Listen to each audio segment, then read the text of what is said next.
Hey, it's Lockie here with a review of the 2024 Never Summer Shapeshifter.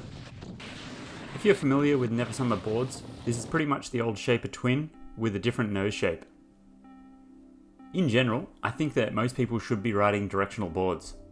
I think most people overestimate the amount of time that they really end up riding switch, so they get very stuck on the idea that they need a true twin board. On a true twin board, the shape, profile, and flex is the same, which means that it's just the graphics that tell you what the nose of the board is. While that makes switch riding technically the same as riding the board regular, I don't know too many people who really feel that they are just as good as riding switch as their normal direction.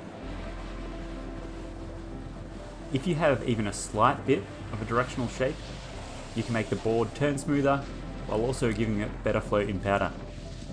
The trade-off is that it won't have the exact same feel riding switch, but that's when you ask yourself, do you want the board to ride better every time that you're riding regular? Or is it super important that it's exactly the same when riding switch? What makes the Shapeshifter a bit different is that it has a centered stance, which means that there's the same distance from the front inserts to the nose and the back inserts to the tail, just like on a twin board. Although it has a centered stance, it has 10mm of taper, which means that the nose of the board is 10mm wider than the tail. That helps with a few things, but mainly it makes starting a turn smoother and easier, and in powder, the narrower tail wants to sink while the wider nose wants to lift, giving you better flow. The other major change that's not often found in boards with a centered stance is the directional profile. Like most Never Summer boards, it has a hybrid profile that is rocket overall, with some cambered areas towards the nose and the tail of the board. This board has the Fusion rocker camber profile, which means that there's a larger rocker section between your feet, a fairly aggressive camber section towards the tail of the board, and a toned down camber section that flattens out early in the nose. Basically, it's the type of profile you'd normally find on a quite directionally shaped board. The gist of this is that you are getting a twin style board that has the benefits of a directional shape as well as a bunch of taper. Hopefully what that means is you can ride this board in all conditions. On hard pack groomer days you'll probably have more of your classic balanced feel, and if it snows a lot you'll still get the help from the taper and the directional profile. As one extra benefit, it has some inserts set way back towards the tail, which means that you can set your bindings back tons for a big powder day, making this a directional board.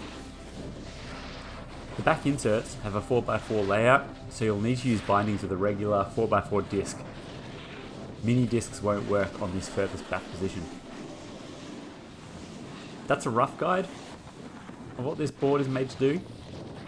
Here are some of the specs. It comes in 3 sizes, 153, 156 and 159. It's wider than normal, which has either a waist width of 260 or 262mm.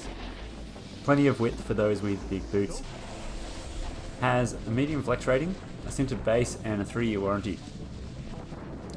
I've ridden quite a few Never Summer boards, and I would say that for brands making hybrid boards, I think that they do it best.